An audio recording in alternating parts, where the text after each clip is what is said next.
Hello all.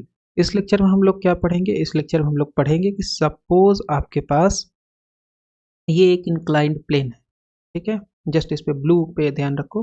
तो ये एक इंक्लाइंड प्लेन है और इस पे जो है क्या है, एक कोई ऑब्जेक्ट रोल कर रहा है। कुछ भी हो सकता है, सिलेंडर हो सकता है, डिस्क हो सकता है, स्फेयर हो सकता है। तो अगर हम उसको यहाँ से छोड़ देंगे तो ये क्या करेगा?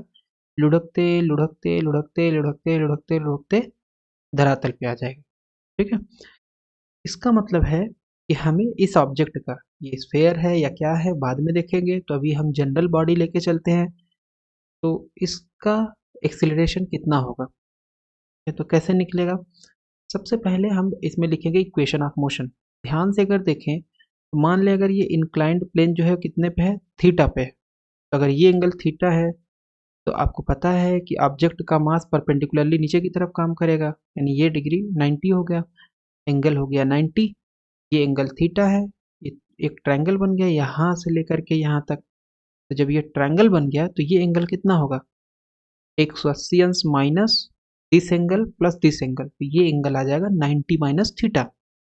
ठीक है, तो अगर ये एंगल 90 माइनस थीटा आया तो ये भी कितना होगा? 90 माइनस थीटा। और अगर ये 90 माइनस थीटा हो गया तो हमें पता है कि ये 90 माइनस थीटा है और ये इधर mg काम करेगा परपेंडिकुलर डायरेक्शन में। तो अगर इसका हम कंपोनेंट कंपोनेंट तोड़ेंगे तो क्या होगा? एक कंपोनेंट इधर जाएगा और एक कंपोनेंट इधर जाएगा। इसका मतलब ये एंगल कितना होगा? 90 डिग्री। तो ये था 90 माइनस थीटा, ये हो गया 90 डिग्री। तो इसका मतलब ये एंगल कितना हो जाएगा? 180 में घटा देंगे, 180 माइनस 90 माइनस थीटा प्लस 90, तो ये बचेगा थीटा। तो ये एंगल आ गया थीटा। ठीक है, ये एंगल क्या आ गया? थीटा आ गया। तो अगर इधर आपका mg काम करेगा तो जिससे एंगल बनता है वो कंपोनेंट क्या होता है? cos थीटा, यानी ये हो जाएगा mg cos थीटा।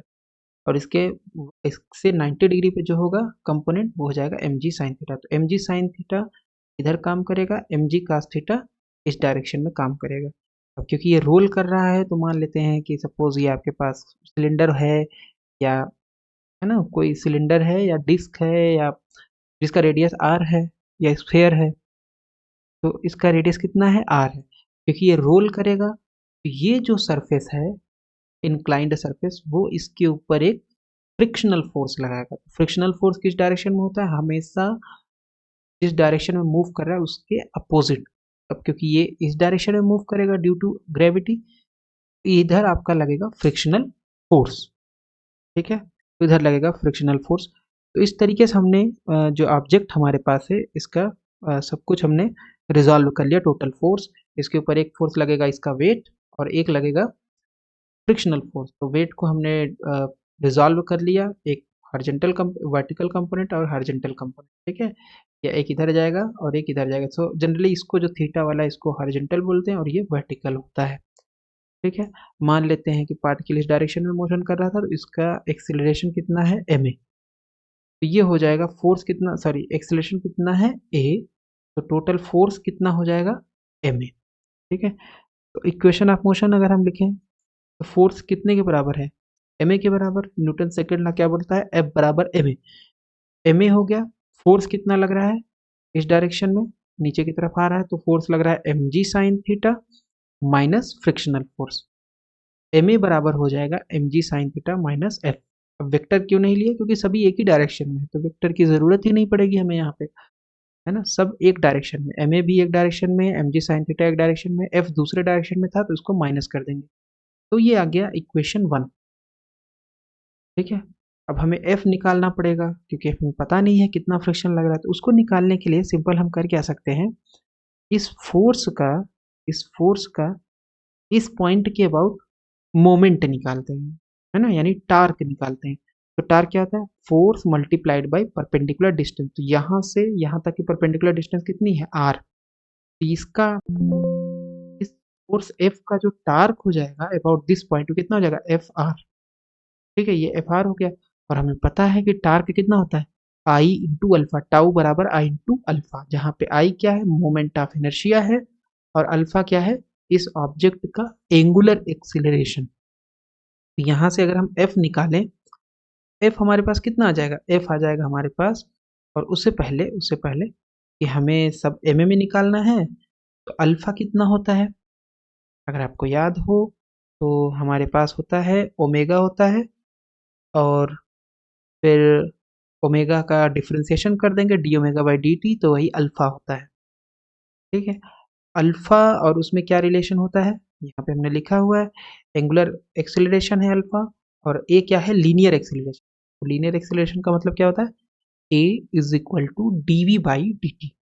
ठीक है, तो इन दोनों में रिलेशन क्या होता है, एंगुलर एक्सेलरेशन अल्फा बराबर linear acceleration a upon r, यानी alpha is equal to a upon r. Alpha की जगह हम ये यूज कर लेंगे। ठीक है, और आरएचएस में कितना था, एफ आर था, तो इसका मतलब एफ बराबर कितना आ गया, आई ए अपान आर स्क्वायर, ये नीचे आ जाएगा।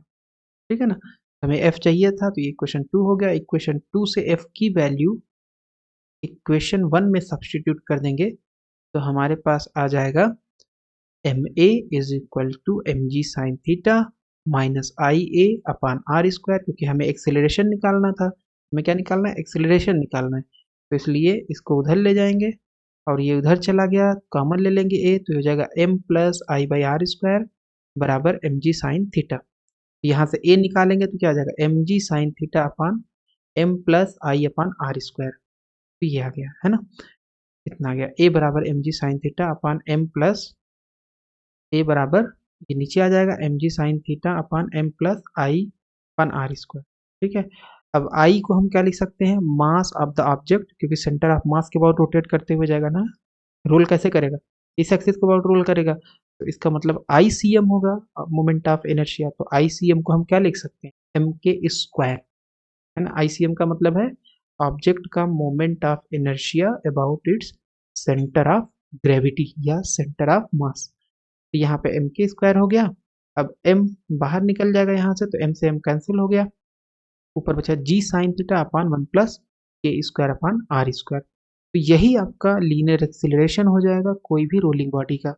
ठीक है, तो अब इसका हम स्पेशल केस देख लेते हैं कि मान लो रोलिंग बॉडी स्फेयर है, मान लो सिलेंडर है, मान लो एंड सो ऑन, तो उसमें हमें बस इस के की वैल्यू रखनी है, यानी ये जो रेशियो है के स्क्वायर अपान आर स्क्वायर, केवल इसको सब्सटीट्यूट करेंगे तो हमें डिफरेंट बॉडीज का एक्सेलरेशन मिल जाएगा। तो सिलेंडर का हमें पता है, सिलेंडर ये है और इस एक्सिस के अबाउट रोल करेगा, तो सिलेंडर का मोमेंट ऑफ इनर्शिया होता है हाफ एम आर स्क्वायर, जहाँ एम सिलेंडर का मास है और आर सिलेंडर का रेडियस है, और आई बराबर कितना हो जाएगा, एम के स्क्वायर, तो यहाँ से m cancel, k square upon r square is equal to half आ जाएगा। वैल्यू सब्सटीट्यूट कर देंगे ए में, ए बराबर, this is a naught alpha, right, a बराबर आ गया g sine theta upon 1 plus, और यहाँ पे ये वैल्यू सब्सटीट्यूट कर दिए, तो ये हो गया हाफ। सॉल्व कर लेंगे, एलसीएम हाफ आएगा, so 1 plus half that is 3/2 g sine theta upon 3/2, ये 2 पर चला जाएगा, तो ये हो जाएगा 2/3 जी साइन थीटा। तो एक्सेलरेशन ऑफ सिलेंडर कितना आएगा, अगर इंक्लाइंड प्लेन थीटा पे रोल करेगा तो इतना आ जाएगा 2/3 जी साइन थीटा। सॉलिड स्फेयर अगर है तो सॉलिड स्फेयर का मोमेंट ऑफ इनर्शिया हमें पता है 2/5 2/5 एम आर स्क्वायर होता है, तो एम के स्क्वायर हो जाएगा, ये एम के स्क्वायर हो गया, ये 2/5 एम आर स्क्वायर हो गया, एम से एम कैंसिल हो गया, के स्क्वायर अपान आर स्क्वायर हो जाएगा ये, और ये आ जाएगा 2/5। इसको उठा करके स्टैंडर्ड फार्मूले में रख देंगे जो हमने कैलकुलेट किया हुआ था, तो 1 प्लस के स्क्वायर अपान आर स्क्वायर था, तो ये हो गया 2/5, और इसको सॉल्व कर लेंगे तो ये हो जाएगा 7/5, 5 ऊपर चला गया, तो ये हो गया 5/7 जी साइन थीटा।